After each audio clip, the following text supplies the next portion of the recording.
नमस्कार। एक समय था जब पटना की भूमि शिक्षण, शिक्षक, अध्यापक और यूपीएससी में सफलता के लिए जाना जाता था। मुझे याद है कि जब मैं यहाँ पढ़ाई कर रहा था, फिर अध्यापन यहाँ से शुरू किया, रास बिहारी सिंह, बलराम तिवारी, एसी झा, इम्तियाज अहमद, कंठ जी जैसे कई शिक्षक थे जिनका राष्ट्रीय स्तर पर न केवल नाम था बल्कि यूपीएससी में सफलता के झंडे बिहार से गाड़े जाते थे। आज वही पटना, वही बिहार शिक्षकों के मध्य विवाद का अखाड़ा बन गया। और इसलिए बहुत स्पष्ट है कि एक शिक्षक जो रोशन आनंद सर हैं, इन्होंने कभी भी अपने आप को यूट्यूब पर रील कल्चर में नहीं डालकर, ऑनलाइन में ज्यादा फोकस नहीं करके यहाँ ऑफलाइन में इन्होंने बहुत मेहनत किया। और जब मैंने इनको जानना शुरू किया तो ये दरोगा फैक्ट्री के रूप में जाने जाते हैं। इतने इनके बच्चे दरोगा बने हैं, एसआई बने हैं और बिहार के विभिन्न एग्जाम्स में इन्होंने सफलता प्राप्त करवाया अपने बच्चों को। एक अच्छी बात है। फिर इन्होंने बीपीएससी के लिए क्लासेस शुरू की, एक कंबाइंड फाउंडेशन बैच शुरू किया और हम लोग जैसे दिल्ली के शिक्षक इनसे जुड़े। मैं भी इनसे जुड़ा। इनकी अध्ययन अध्यापन के प्रति गंभीरता ने मुझे इनके साथ बनाए रखा और मैंने कई बड़े इंस्टीट्यूट का ऑफर ठुकराकर रोशन आनंद की ज्ञान बिंदु के ऑफर को स्वीकार किया।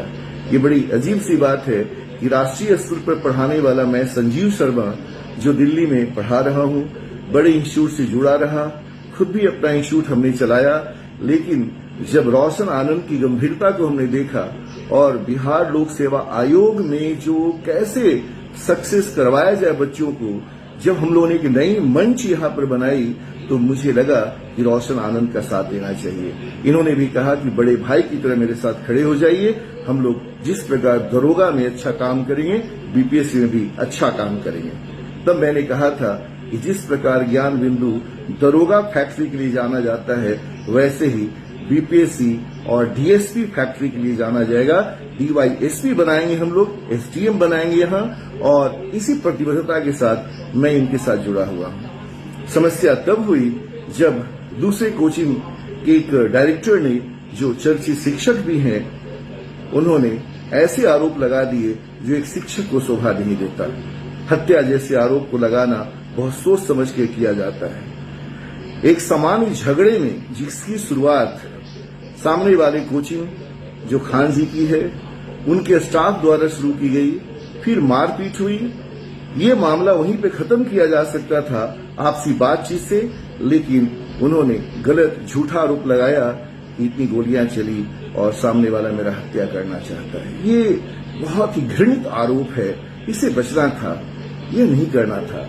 खान जी, मैं भी आपकी इज्जत करता हूं जैसे सब लोग करते हैं, लेकिन मैं समझ पाता हूं कि आप उतने गंभीर शिक्षण की दिशा में आपने कभी बहुत काम नहीं किया। चलिए, फिर भी आप चर्चित हैं, आप अच्छे हैं, आपसे मुझे कोई शिकायत नहीं, लेकिन रोशन आनंद को लेकर के आपको इस तरह का आरोप नहीं लगाना चाहिए था। आरोप आप लगाते मारपीट का, चलता, छोटे मोटे केसेस होते और आपस में मामला सुलझ जाता, लेकिन आज स्थिति यह हो गई है कि आपका जो स्वच्छ इमेज था वो खराब हो रहा है।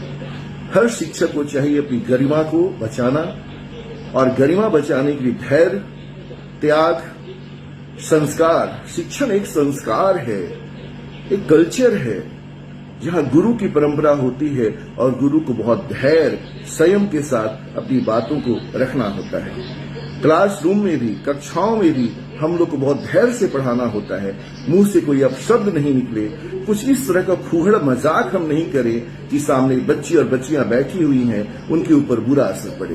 तो सोचना होगा कि हम लोग किस दिशा में जा रहे हैं। फिलहाल मैं आपसे यह अनुरोध करता हूं कि सभी लोग रोशन सर का साथ दें, उन्हें रिहा किया जाए।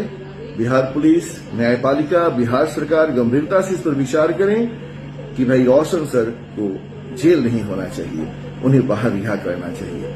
बाकी खान सर ने क्या किया है, उन पर जो भी आरोप हैं, नहीं हैं, वह आप सत्यापित कर सकते हैं, वो जांच किया जा सकता है, उससे हम लोग का कोई विशेष लेना देना नहीं है। रोशन आनंद पर लगाए गए आरोप झूठ हैं, गलत हैं, निराधार हैं, अतः उन्हें रिहा किया जाए।